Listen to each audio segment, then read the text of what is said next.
l'apôtre Paul, qui est auteur de ce texte, est en prison au moment où il écrit la lettre aux Philippiens. Mais la lettre a une note tellement personnelle et elle montre une si grande intimité avec la communauté à laquelle il écrit qu'on a comme l'impression que l'auteur est présent. D'ailleurs, il utilise à la fois le « je » pour parler de lui et le « nous » pour parler de la communauté. Et au verset 16, il dit ceci, je lis, « Seulement, au point où nous sommes parvenus, marchons d'un même pas. » Bien-aimés dans le Seigneur, j'ai donc pensé que ce verset pourrait être notre fil conducteur de la réflexion à mener ensemble. Si nous regardons ce verset, il a des mots importants. Marcher. Qu'est-ce que ça peut vouloir dire? D'un même chemin. Qu'est-ce que ça veut dire? Seulement. Qu'est-ce que ça veut dire? C'est pourquoi, bien-aimés dans le Seigneur, je me permets de dire que le but est un objectif clairement connu et formulé par quelqu'un ou par un groupe de personnes, un objectif qui est à venir. C'est comme un rêve qu'on veut atteindre. Un objectif, c'est ce qui caractérise même la vie de l'être humain. Parce que l'être humain est un homme de projection. Il ne se réalise que lorsqu'il atteint ses buts, ce qu'il a prévu à l'avance. Et lorsque ces buts ne sont pas atteints, il peut se décourager, il peut abandonner. Et peut-être même pour les plus lâches, permettez l'expression, il se suicide. Parce que c'est le but qui donne un sens à l'existence, c'est le but qui donne un sens à l'action.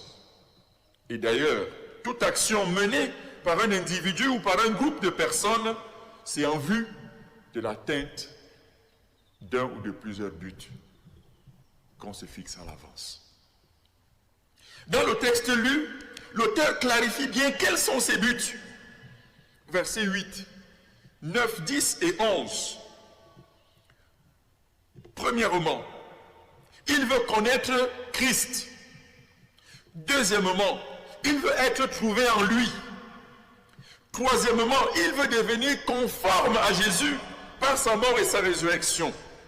Si nous voyons très bien ce texte, l'auteur montre que le cœur même de son existence, sa raison de vivre, c'est Jésus. Ce n'est pas autre chose.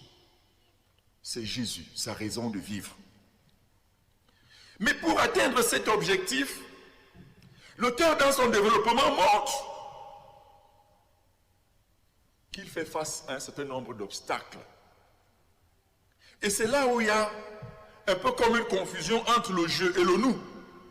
Pour dire que même la communauté à laquelle il adresse cette lettre, son but ne doit pas être autre chose que ce Christ. C'est pourquoi à la fin, il peut dire au point où nous sommes parvenus, marchons d'un même pas. Quels sont ces obstacles? Versets 1 à 3, il parle des chiens, il parle des mauvais ouvriers, il parle des faux circoncis. C'est-à-dire ceux, dit-il, qui se confient à la chair pour accomplir l'œuvre du Seigneur. C'est le premier obstacle auquel lui-même ou la communauté peut faire face. Le deuxième obstacle, c'est sa propre chair ou les considérations qui pourraient être les siennes. Et il fait une très belle description de ce sur quoi il pourrait se confier. Je suis hébreu, né d'hébreu, dit-il. Je suis israélite, de la race de la tribu de Benjamin. Par rapport à la loi, je suis pharisien. Par rapport aux zèles persécuteurs de l'Église, irréprochable à l'égard de la justice selon la loi.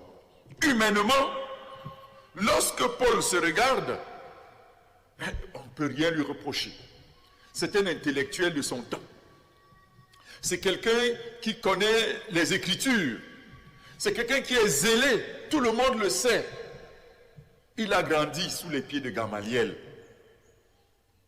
Cependant, toutes ces choses, il dit qu'il a fini par les considérer comme de la boue, c'est-à-dire quelque chose qui n'a pas de valeur. Cet obstacle de la chair qu'il porte, parce qu'il n'a pas donné de la considération à cela, il a considéré ça comme rien. Et le dernier obstacle, verset 15. Si nous ne sommes pas d'un même avis, Dieu nous éclairera là-dessus. L'auteur montre que dans la vie ensemble, vers l'atteinte du but, il peut arriver qu'on ait des divergences de point de vue. Et il conclut que même si nous avons une divergence de point de vue, au point où nous sommes parvenus, faisons comment? Marchons pour l'atteinte du but. Marcher ici serait donc l'effort que chacun pourrait apporter. Ce serait l'action de tous, mais également l'action individuelle de chacun, parce que le but est grand. Il est au-delà des individualités. Christ, qui est notre but, est au-delà de ce que nous pouvons penser, du gain que nous pouvons avoir, et même des mauvais ouvriers qui peuvent être au sein de la communauté. Bien-aimés frères, en lisant ce texte et en venant ici, je me suis posé bien des questions, vous vous en doutez. Voici quelques-unes. La première, mais quels peuvent être les buts de chacun d'entre nous ici présents? La deuxième question, et c'est peut-être sur celle-là que je vais m'arrêter, quels peuvent être les buts de la paroisse Atna? Que poursuit la paroisse Atna? Qu'est-ce qu'elle a formulé comme objectif à atteindre? Et peut-être maintenant la question, comment est-ce qu'on s'emploie pour l'atteinte du but? Je n'ai pas eu besoin de poser la question à papa, ni à quelqu'un d'autre, parce que cette maison, j'y ai grandi. Et je connais un peu. Je sais que l'un des rêves de cette communauté, l'un des rêves de toute personne membre de la paroisse Atna, c'est de voir ce temple être achevé et confié à qui? À Dieu. Si ce n'est pas vrai, que quelqu'un lève la main.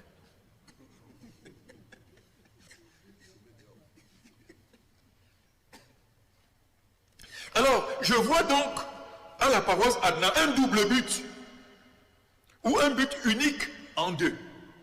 Si Christ est au centre, l'un des objectifs, c'est que nos rencontres mutuelles servent d'abord à mettre Jésus au centre, à le connaître chacun, à être trouvé en lui chacun, et à agir chacun de manière à ce que chacun de nous devienne conforme à sa résurrection.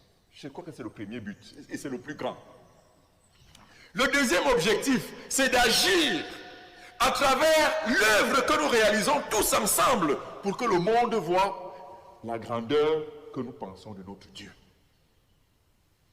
J'ai toujours vu cette œuvre, non pas comme une œuvre humaine, encore moins comme un sujet de gloire des hommes, où les hommes vont dire, nous avons fait quelque chose pour la gloire de Dieu, comme les gens avaient dit, construisons la tour et allons atteindre qui?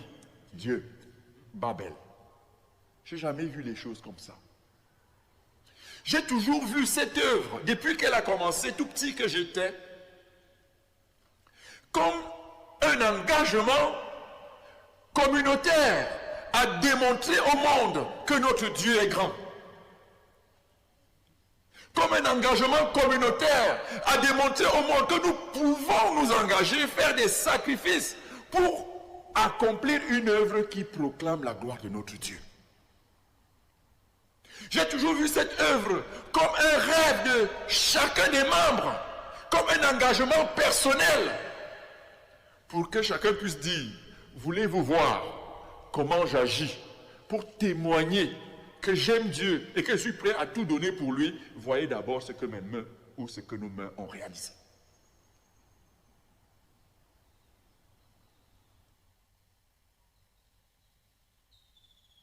Et là, la chose devient intéressante. Parce que si c'est le cas, la question que chacun devrait se poser, mais c'est comment est-ce que je le traduis dans les faits? Comment est-ce que je le traduis dans les faits?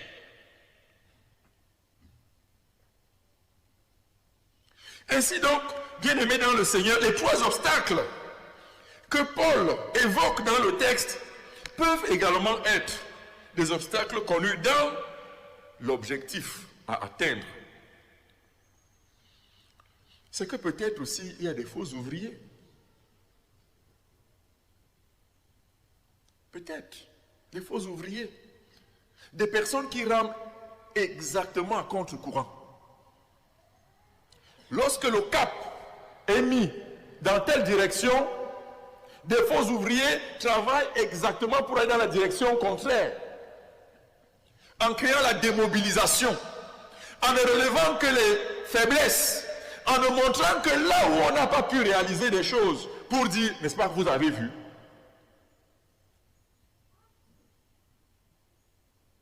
C'est pourquoi il est important, lorsque nous avons un but commun, non seulement de le partager, mais que chaque membre de manière individuelle se considère comme un bon ouvrier.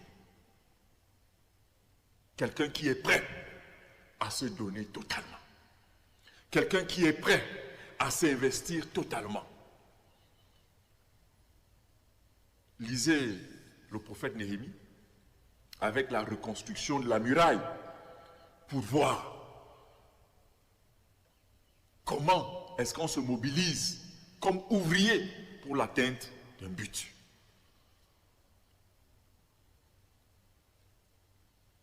La deuxième chose, c'est les considérations charnelles qu'on associe très souvent à l'action que nous voulons mener pour la gloire de notre Dieu. Et ces considérations, elles sont multiples. Mais elles sont aussi dues au fait que nous sommes ce que nous sommes. Nous ne sommes que des humains. Et nous ne pouvons pas nous départir de notre humanité. Nous ne pouvons pas nous débarrasser de cela. Nous cessons d'être ce que nous sommes. Et c'est normal que nous soyons des humains. Cependant, notre humanité ne doit pas primer sur le but. Les considérations du chef, qui est le vrai chef, qui décide, au fait même qui doit donner l'orientation.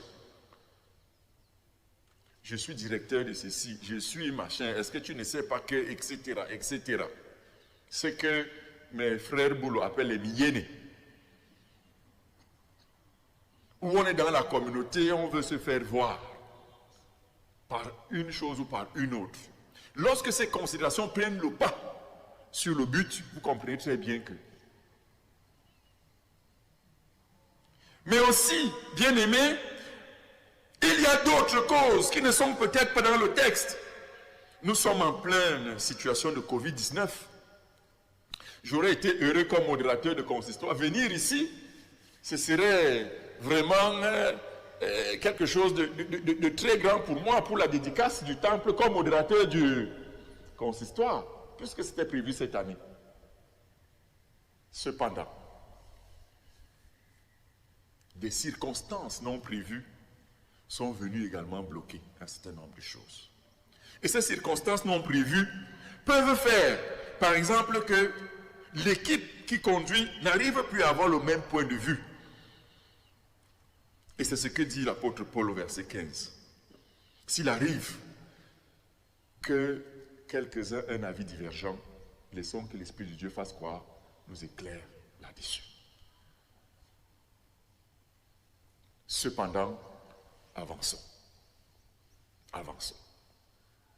Je voudrais donc, mes chers pères, mes chers frères, mes chers amis, vous dire que vous êtes en train de réaliser quelque chose qui fait l'honneur de Dieu. Vous êtes en train de réaliser quelque chose qui traduit, ça c'est comme ça que je vois, votre foi et votre attachement à votre Dieu. Que les obstacles ne vous limitent pas. Le but est plus grand. Ce que nous vivons maintenant est passager. Mais le but est, il est plus grand. Et l'auteur conclut en disant que je n'ai pas encore atteint le but, mais je fais comment? Je cours. Il se donne entièrement. Un effort. La notion de course traduit l'effort qu'il fournit pour que, malgré les obstacles, il reste fixé sur le but. Courons, marchons de manière à atteindre le but sans nous laisser influencer par les obstacles qui sont réels. Je serai heureux que l'année prochaine, s'il plaît à Dieu, ou que, je ne sais pas, le mois prochain, que la dédicace se fasse, pour que nous puissions dire à toi la gloire, Seigneur Jésus. Pour vos buts personnels, parce que c'est aussi ça, chacun a des buts.